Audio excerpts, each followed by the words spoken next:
बिस्मिल्लाहिर्रहमानिर्रहीम। क्वेश्चन आपकी स्क्रीन पे है। पेज नंबर है 176। Security exercise number 4.2, effects of adjusting entries, learning objective number 2 and 3। Question की तरफ आए। Security service company adjusts its accounts at the end of the month. On November 30th, adjusting entries are prepared to record. Entries given है। Entry number 1 है depreciation expense for November. Entry number B, interest expense that has accrued during November. Revenue earned during November that has not yet been billed to the customer. D, salaries payable to company employees that have accrued since the last payday in November. E, the portion of the company's prepaid insurance that has expired during November. F, earning a portion of the amount collected in advance from a customer. H, a harbor restaurant. Indicate the effect of each of these adjusting entries. Indicate the requirement जो है requirement की तरफ आए। Indicate the effect of each of these adjusting entries on the major elements of the company's financial statements. That is, upon revenue, expenses, net income, assets, liabilities, and owner's equity. Organize your answer in a tabular form using the column headings shown below and the symbols for I for increase, D for decrease, NE for no effect. The answer for adjusting entry A is provided as an example. अच्छा, ये नीचे जो table आपको नजर आ रहा है, ये नीचे टेबल आपको नजर आ रहा होगा, सबको नजर आ रहा होगा। आपने इसी फॉर्मेट को अपनाना है, इसी तरह आपने फॉर्मेट जो है वो बनाना है, और ए से लेकर एफ तक जितनी भी एंट्रीज हैं उसी के लिए सेम फॉर्मेट आप फॉलो करेंगे। यहाँ पे ए से मुराद एंट्री नंबर है, और एन ई से मुराद है नो इफेक्ट जो यहाँ पे गिवन है, और आई से मुराद इंक्रीज है, और डी से मुराद डिक्रीज है। इंक्रीज से मुराद इजाफा और डिक्रीज से मुराद कमी। ये इनकम स्टेटमेंट की साइड है, इसमें आपने इनकम और एक्सपेंसेस को कंपेयर करना है, और यहाँ पे बैलेंस शीट है। बैलेंस शीट में आपने assets is equal to liabilities plus owner equity, इसी को जो है आपने क्या करना है, कंपेयर करना है, और इसको आपने रिपोर्ट करना है। मैं आ जाता हूँ ट्रांजैक्शन नंबर ए की तरफ। डिप्रिसिएशन एक्सपेंस फॉर नवंबर, चूंकि हम नवंबर के लिए पूरा रिकॉर्ड मेंटेन कर रहे हैं, तो नवंबर में हमसे जो है डिप्रिसिएशन एक्सपेंसेस का कहा गया है कि उसको रिकॉर्ड कर लें। तो डिप्रिसिएशन तो आपको पहले से पता है कि डिप्रिसिएशन एक्सपेंस है, और नवंबर के महीने में के लिए हम इसको रिकॉर्ड कर रहे हैं।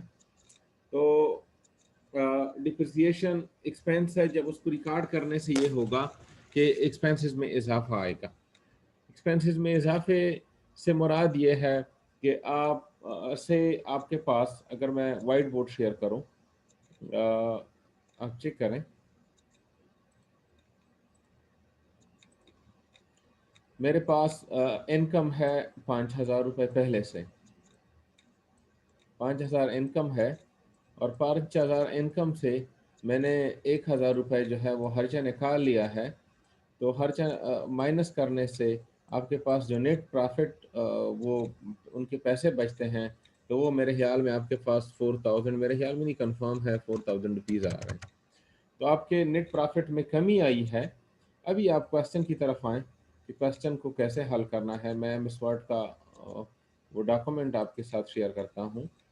तो यहाँ पे ए जो बुक में भी गिवन है, वैसे ये एंट्री नंबर ए जो है बुक में भी गिवन है, लेकिन मैं यहीं पे भी एक्सप्लेन कर देता हूँ कि डिप्रिसिएशन के साथ जो है रेवेन्यू का कोई ताल्लुक नहीं है, तो इस पर कोई इफेक्ट पड़ने वाला है नहीं, और ना इस पर इफेक्ट पड़ेगा।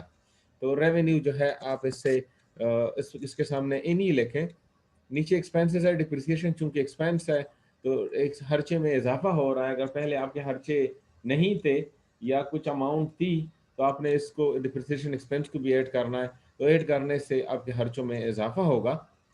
और जब आप जिस तरह के वाइट बोर्ड मैंने शेयर किया था थोड़ी देर पहले कि आपके पास पैसे नहीं आ रहे और आपका खर्चा बढ़ गया है, तो इससे आपके नेट प्रॉफिट में क्या आएगी, कमी आएगी। तो डिक्रीज डी नेट इनकम के सामने लिखा हुआ है और इसमें एसेट्स में भी कमी आएगी। कमी किस तरह आएगी, आप देखें डिप्रिसिएशन है। डिप्रिसिएशन जो है, हम मुताले का एसेट कल भी मैंने आपको एक्सप्लेन कराया था। किसे आप मोबाइल लेते हैं, एक बच्चे ने कहा था कि मेरा मोबाइल हमने 35,000 का लिया है और फिर अगर से हम फरोख्त करें, दो केस का प्रॉपर तरीकाकार होता है, लेकिन मैंने जस्ट समझाने के लिए आपको कहा था।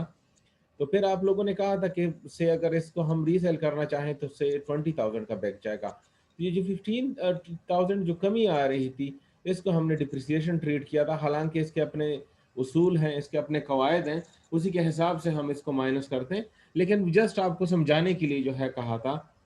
तो डिप्रिसिएशन की वजह से जो है एसेट की वैल्यू में भी कमी आ जाती है। इसी वजह से एसेट के सामने डिक्रीज लिखा हुआ है। कोई कर्जा आपका जो है आपके ऊपर नहीं चढ़ेगा डिप्रिसिएशन की वजह से, इसी वजह से नो इफेक्ट है। और फिर यहाँ पे जो इनकम में कमी आ रही है तो अल्टीमेटली मालिक के सरमाए में भी कमी आएगी, क्योंकि आपको पता है कि अकाउंटिंग इक्वेशन में, ये अकाउंटिंग इक्वेशन है, तो इनकम और एक्सपेंसेस का ताल्लुक जो है वो ओनर इक्विटी के साथ है। अगर एक्सपेंसेस होंगी तो इससे ओनर इक्विटी में कमी आएगी, और अगर इनकम जो है उसमें इंक्रीज आएगा तो फिर जो है ओनर इक्विटी आपकी बढ़ेगी। तो चूंकि यहीं पे एक्सपेंस है तो इसी वजह से आपकी ओनर इक्विटी में कमी आ रही है। मेरे ख्याल में एंट्री नंबर 1 की समझ आपको आ गई होगी। अगर कोई सवाल है तो आप पूछ लें।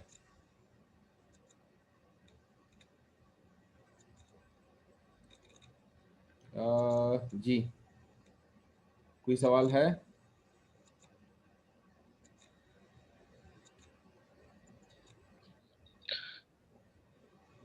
सर जी। जी जी भाई।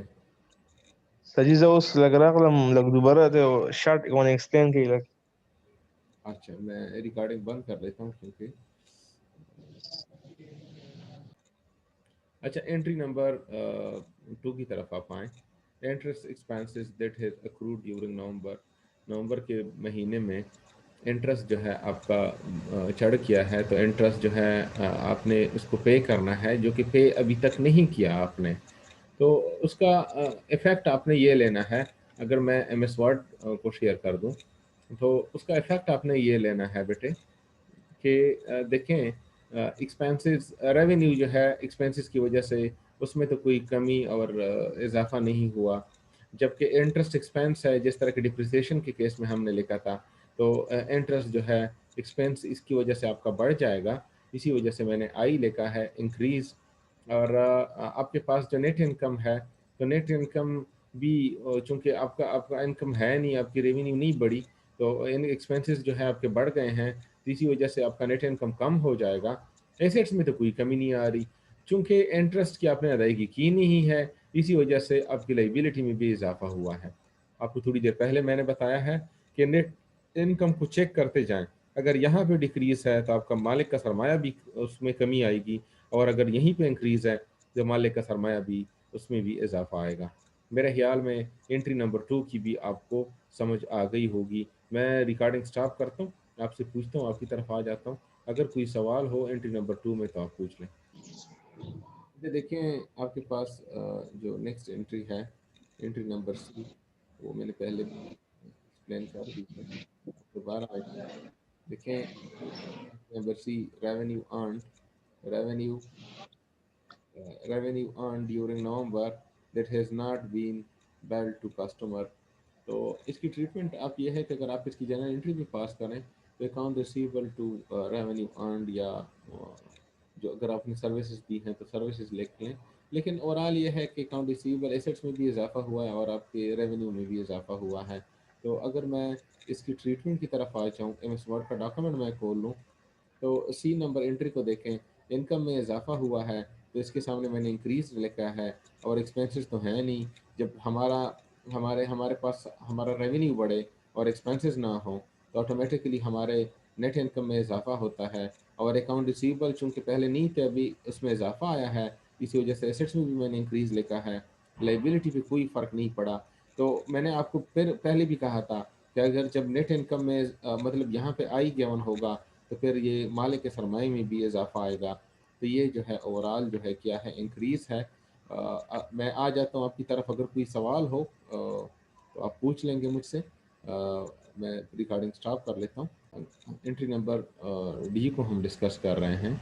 एंट्री नंबर डी में ये है कि मैं अगर जनरल एंट्री पास कर दूँ, तो जनरल एंट्री जो है उसकी ये बनेगी।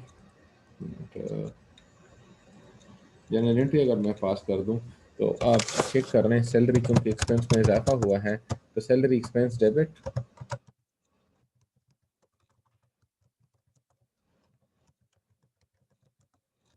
और सैलरी पेएबल क्रेडिट। अभी तो आपके लिए बिल्कुल क्लियर है, इसमें मेरे ख्याल में कोई मसला नहीं होना चाहिए। सैलरी एक्सपेंस है, ये एक्सपेंस में इजाफा ला रहा है, तो एक्सपेंस में इजाफा होगा, ये एक्सपेंस में इजाफा है। और लाइबिलिटी में भी आपका इजाफा हुआ है, तो फिर जो है पूरे उसमें आप मतलब इसको हल कर सकते हैं कि दो चीज़ों में इजाफा है, एक आपकी लाइबिलिटी में इजाफा है और एक आपके एक्सपेंसेस में इजाफा है। अगर मैं एमएस वर्ड का स्क्रीन शेयर कर लूँ, आप देखें एंट्री नंबर डी की तरफ। एंट्री नंबर डी में रेवेन्यू में तो कोई इजाफा नहीं है। एक्सपेंस का जिस तरह के मैंने आपको बताया है कि सैलरी एक्सपेंस है, इसमें इजाफा आया है, तो एक्सपेंसेस हैं, इनकम नहीं है, तो डेफिनेटली आपका आपके नेट इनकम में कमी आएगी। एसेट्स में कोई चेंज नहीं आ रहा, और आपके आपके लाइबिलिटीज़ में इजाफा हुआ है। जब लाइबिलिटी में इजाफा हुआ है, यहाँ तक तो क्लियर है। अभी मैंने आपको पहले भी कहा था कि जब यहाँ पे डिक्रीज हो, तो आपने नेट इनकम में ऑन इक्विटी में भी उसको भी डिक्रीज रिपोर्ट करना है। तो ये जो है आपकी एंट्री नंबर डी है। उम्मीद है कि आपको समझ आई होगी। एंट्री नंबर ई की तरफ आते हैं। अच्छा देखें, आपके पास जो नेक्स्ट क्वेश्चन है, नेक्स्ट जो एंट्री है आपके पास, वो इंश्योरेंस के हवाले से है। The portion of the companies prepaid insurance that has expired during November. आपका जो इंश्योरेंस था वो नवंबर के महीने के लिए था, तो वो एक्सपायर हो गया है, तो उसके लिए जनरल एंट्री इस तरह पास होगी कि जो प्रीपेड इंश्योरेंस था वो एक्सपेंस में कन्वर्ट हो जाएगा, अपने एडवांस में अदायगी कर दी थी, खर्चे में तब्दील हो जाएगा। मैं वाइट बोर्ड शेयर करता हूँ, तो उसके लिए जो जनरल एंट्री पास होगी, ये आपके सामने ये एंट्री है। इंश्योरेंस एक्सपेंस डेबिट, खर्चे में इजाफा हो जाएगा, और प्रीपेड इंश्योरेंस, ये जो पैसे आपने एडवांस में दिए थे वो एक्सपायर हो जाएंगे।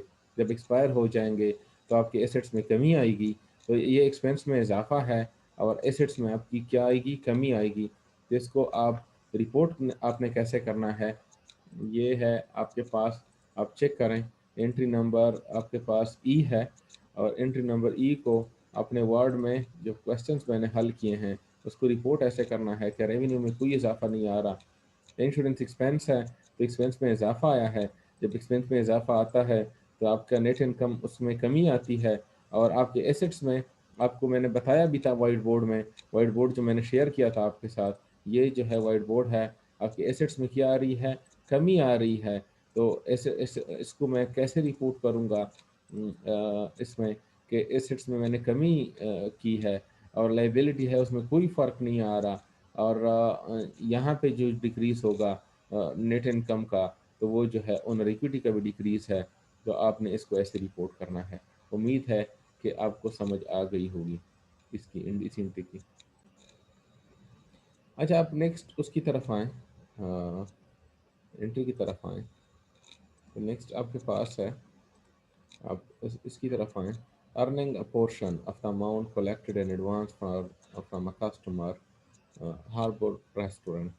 उसके लिए उसके ट्रीटमेंट जो है, जो कुछ हिस्सा है, शेयर है, जो आप पहले अर्न रेवेन्यू की तरफ तौर पर आप रिसीव कर चुके थे, तो वो पैसे अर्न हो गए हैं, तो उसकी ट्रीटमेंट कुछ इस तरह होगी। ये आपके पास है अर्न अर्न रेवेन्यू डेबिट और रेवेन्यू अर्न क्रेडिट। तो ये जनरल एंट्री इसकी पास होनी है। ये एडजस्टमेंट नंबर 2 मैंने आपको कराया था। तो इसमें यह है, ये जो ट्रीटमेंट है, इसमें यह है कि अन रेवेन्यू जो है ये आपकी लाइबिलिटी है। तो लाइबिलिटी जब डेबिट होती है तो लाइबिलिटी में कमी आती है और उसमें डिक्रीज आता है। और यहाँ पे रेवेन्यू में क्या हुआ है, इंक्रीज आया है। जनरल एंट्री ये वाली पास होगी, अन रेवेन्यू डेबिट और रेवेन्यू अर्नड क्रेडिट। अगर मैं वाइट बोर्ड पे भी करवा दूँ, ये मैं शेयर कर दूँ स्क्रीन, तो वाइट बोर्ड पे भी अगर मैं करा दूँ तो ये वाली एंट्री ही पास होनी है। ये वाली एंट्री ही पास होनी है, आपके पास ये एंट्री पास होगी। ये अन रेवेन्यू आपके पास ये क्या चीज़ है, जिस तरह की प्रीपेड एक्सपेंसेस एसेट्स हैं, इस तरह ये जो है आपके पास लाइबिलिटी है। तो लाइबिलिटी को जब हम डेबिट करते हैं तो लाइबिलिटी में क्या आता है, उसमें कमी आती है। और इनकम को जब हम क्रेडिट करते हैं तो इनकम में क्या आता है, इंक्रीज आता है। तो दो चीज़ें हमने रिपोर्ट करनी है। एक हमने रिपोर्ट करना है लाइबिलिटी को, लाइबिलिटी में कमी आई है, डिक्रीज है, तो डिक्रीज को हमने लिखना है। और दूसरा जो है इनकम में इंक्रीज आया है, उसको भी हमने रिपोर्ट करना है। अगर मैं एम एस वर्ड का डॉक्यूमेंट शेयर करूं तो देखें, एम एस वर्ड में यहाँ पे जो एंट्री नंबर एफ है, इनकम में इंक्रीज है और एक्सपेंसेस में कोई कमी इजाफा नहीं हो रहा, तो नेट इनकम में भी इजाफा हुआ है।